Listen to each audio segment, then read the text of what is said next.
Halo teman-teman, apa kabar? Welcome back to my channel. Di video kali ini kita akan melanjutkan tutorial mengenai store prosedur di MySQL. Di video sebelumnya kita sudah belajar mengenai looping di MySQL ya. Nah, di video kali ini kita akan melanjutkan masih seputar looping, tetapi kita menggunakan perintah lainnya yang dimiliki oleh MySQL, yaitu while loop.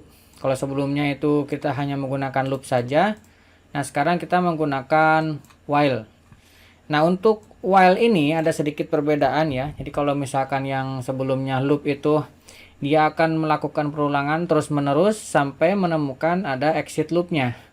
Nah, kalau misalkan while loop itu akan dieksekusi selama kondisi di dalam while-nya ini bernilai true. Jadi kalau yang while yang loop sebelumnya itu kondisinya di dalam loopnya. Tapi kalau misalkan while ini ada di dalam kondisi loopnya di sini, di dalam kondisi sebelum isi dari loopnya. Oke, perintah dasarnya kurang lebih seperti ini. Di sini ada label juga seperti loop sebelumnya. Kemudian juga ada end untuk labelnya. Kemudian di sini perbedaannya, sebelumnya ini kita lakukan loop langsung, di sini kita ada while, kemudian kondisinya di sini, kemudian dimulai do, dan kemudian diakhiri dengan end while dan label. Nah, label ini sifatnya opsional ya, sama dengan sebelumnya, boleh ditambahkan, boleh tidak. Saya sarankan teman-teman kalau misalkan memang memiliki looping yang cukup banyak, gunakanlah label supaya nanti mempermudah bagian mana end dari sebuah loop yang teman-teman miliki, ataupun teman-teman mau exit loop dari beberapa loop yang teman-teman miliki.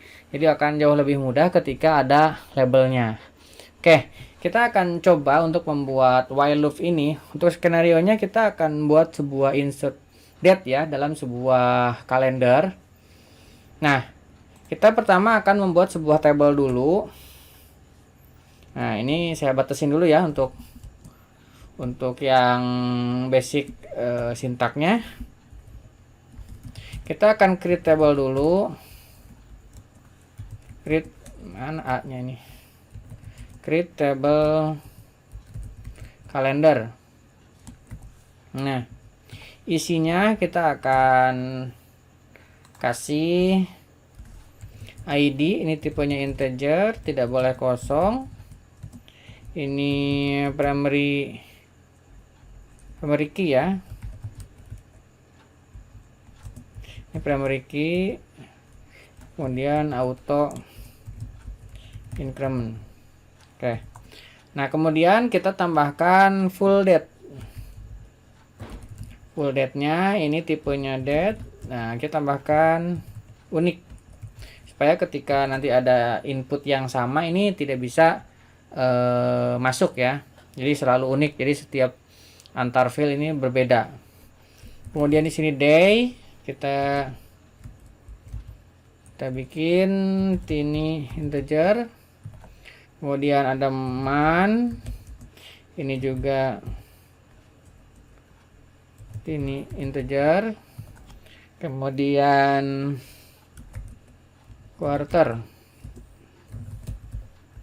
ini integer. Kemudian ada year, kita bikin integer. Nah, kita bikin beberapa ini saja ya. Nah, ini kita coba jalankan. Nah, sudah berhasil. Nah, sekarang kita akan buat sebuah prosedur untuk insertnya ya. Kita create sebuah prosedur insert calendar. Nah, insert calendar ini saya tambahkan satu parameter. Ini tipenya date. Nah, ini teman-teman boleh ya. Ini kalau misalkan tipenya in, teman-teman tidak perlu mendefinisikan in, dt seperti itu, nggak apa-apa. Kalau misalkan kosong seperti ini berarti itu tipenya in ya. Nah, kemudian di sini begin. Nah, begin di sini kita coba insert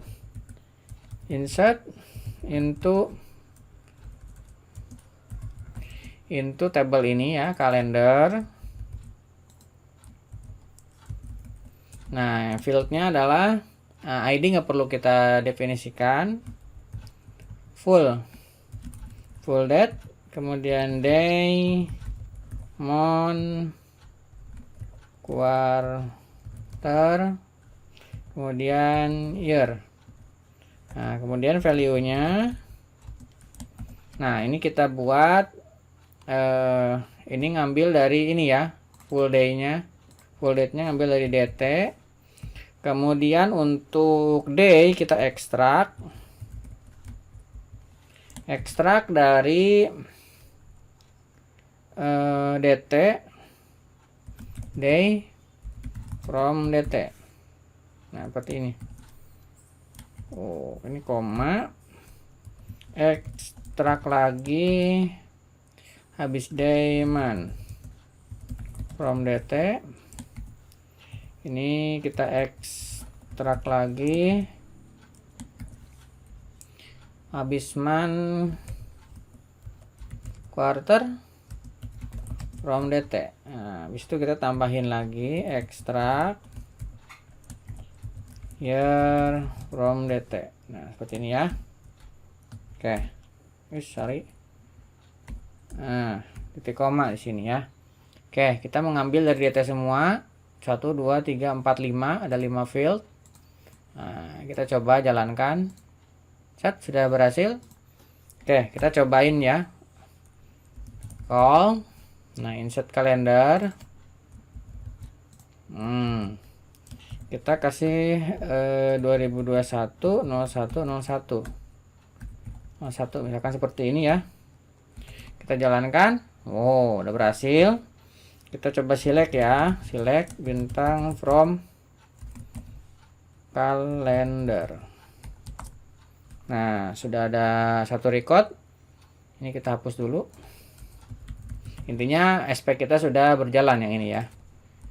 Nah, sekarang kita buat satu SP lagi untuk melakukan loopingnya. Nah, kita create lagi, create prosedur. Ini apa ya, load calendar.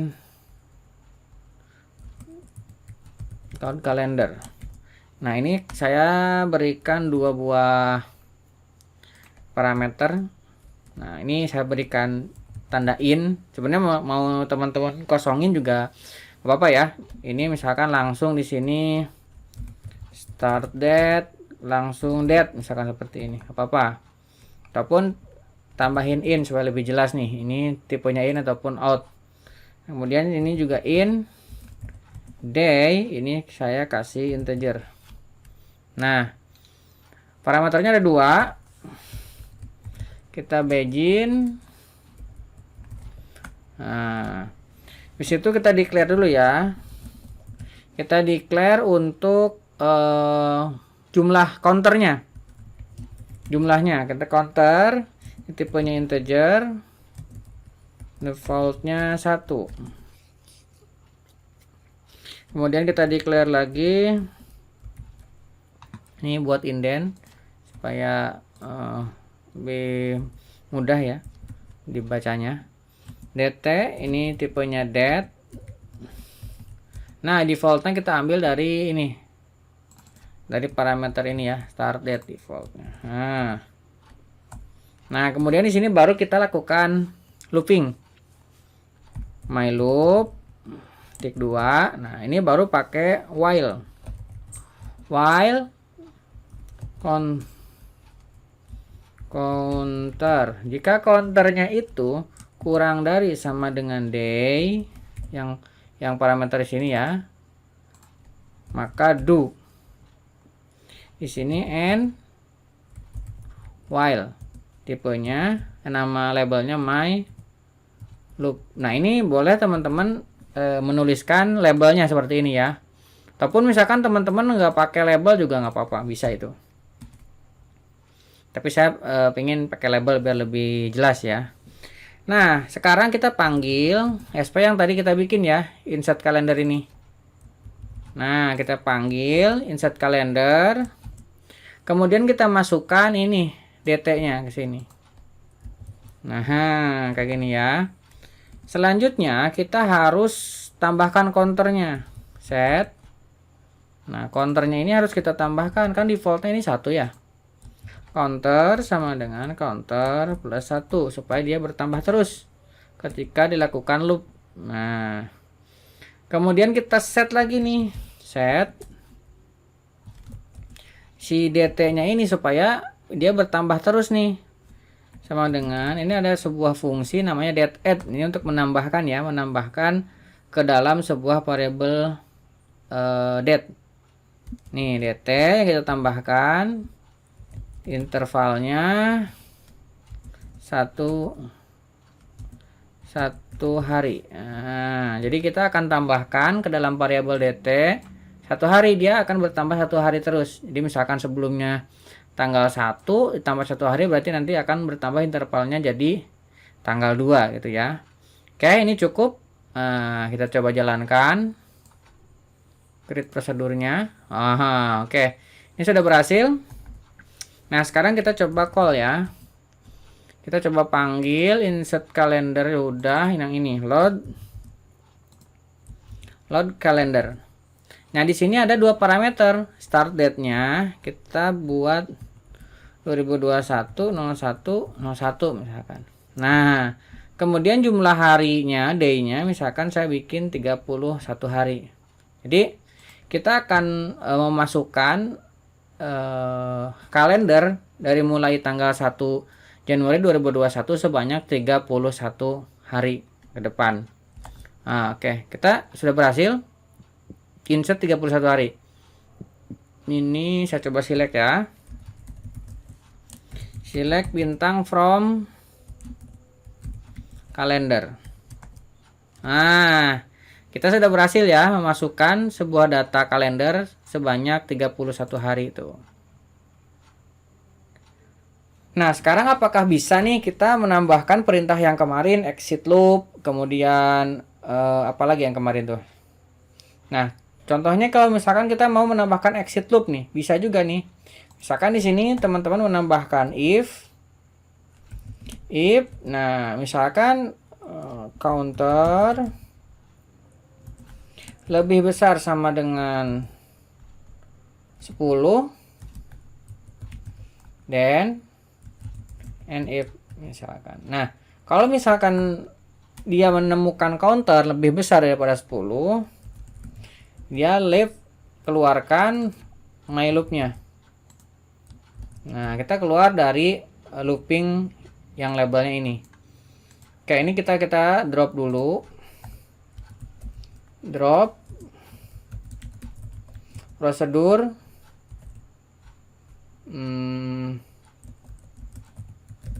load calendar. Nah, kemudian kita create ulang.